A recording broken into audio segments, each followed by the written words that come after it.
lieu à la fin. Dans le cas de l'ordre du Temple solaire, le mystère ne sera peut-être jamais résolu. Un culte religieux bizarre aux rituels datant du Moyen Âge.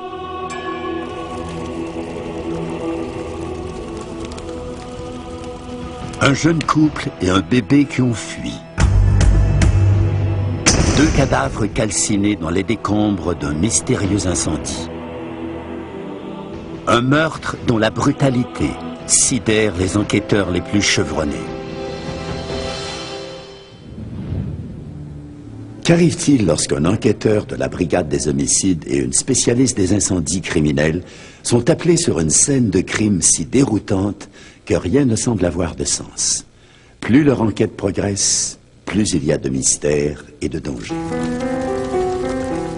Le matin du 4 octobre 1994, des habitants de Moron Heights, une ville des Laurentides au nord de Montréal, signalent un incendie dans un complexe de chalets.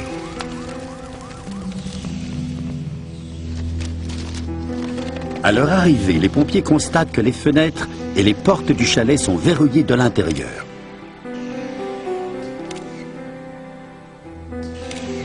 Ils découvrent deux corps calcinés dans la chambre à coucher. L'un d'eux est sur le lit, l'autre est étendu sur le sol, à proximité.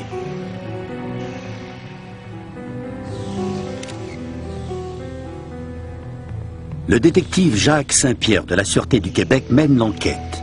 Comme scène, au départ, je me rendais compte que c'était difficile. C'était pas une scène comme on était habitué de rencontrer. C'était la première fois que je voyais une scène semblable. Il sait que le chalet appartient aux dirigeants d'un mystérieux culte religieux. Dans les cendres, les pompiers trouvent un grand pendentif en or portant l'emblème de l'OTS, l'ordre du Temple solaire, ainsi que des rôtisseries en aluminium brûlé.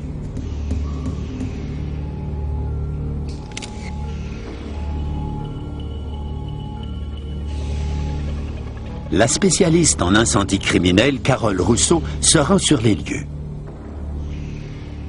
Il y avait présence d'un système de mise à feu. C'était quand même intéressant de voir qu'il y avait un bac d'aluminium sur lequel étaient disposés des éléments chauffants. À côté de ce bac, toujours sur le plancher, il y avait le thermostat des éléments chauffants qui aussi avait été programmé parce qu'on pouvait voir qu'il était branché un programmateur, qui est une minuterie en quelque sorte. Dans le sous-sol, la police découvre une porte communiquant avec le chalet adjacent qui appartient également à l'ordre.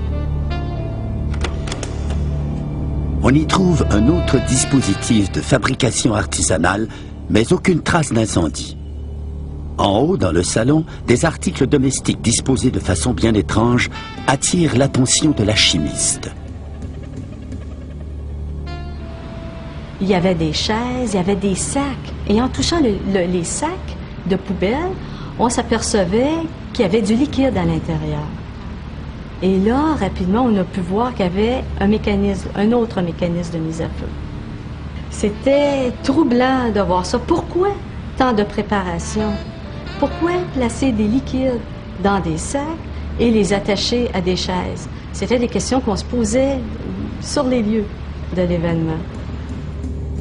Une analyse révèle que le liquide trouvé dans la rôtissoire et les sacs à déchets est un mélange d'essence et de carburant diesel. Le but était sûrement de générer une quantité, un pouvoir calorifique suffisamment grand, suffisamment important pour tout détruire. Une dame qui semble plus qu'une simple curieuse se présente alors au chalet. Elle est bouleversée.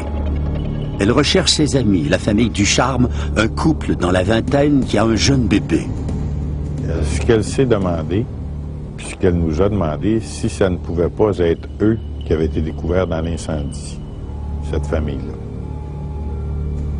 La dame admet avec quelques réticences qu'elle a été, tout comme les Ducharme, membre de l'ordre du Temple solaire et que les Ducharme s'étaient retirés de la secte en même temps qu'elle.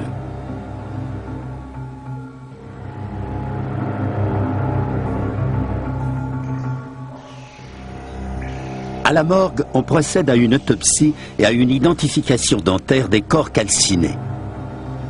Les victimes sont une femme de 60 ans et un homme de 35 ans. De toute évidence, ce ne sont pas les Ducharme. Les analyses toxicologiques révèlent des traces de sédatifs dans l'organisme des deux cadavres.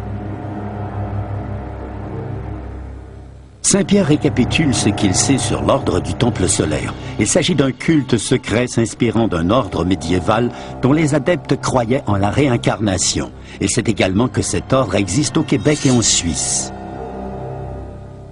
Le matin suivant de l'incendie, avant même qu'il commence à planifier son enquête, Saint-Pierre lit avec stupeur les grands titres des journaux.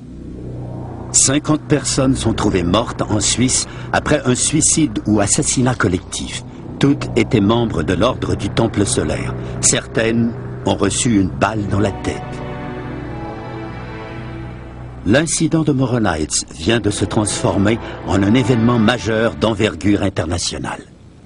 Les contacts ont été établis avec les policiers de Suisse pour déterminer si ça pouvait être tout relié ensemble. Carole Rousseau apprend que des dispositifs incendiaires similaires à ceux qu'elle étudie ont été découverts sur les lieux du drame en Suisse.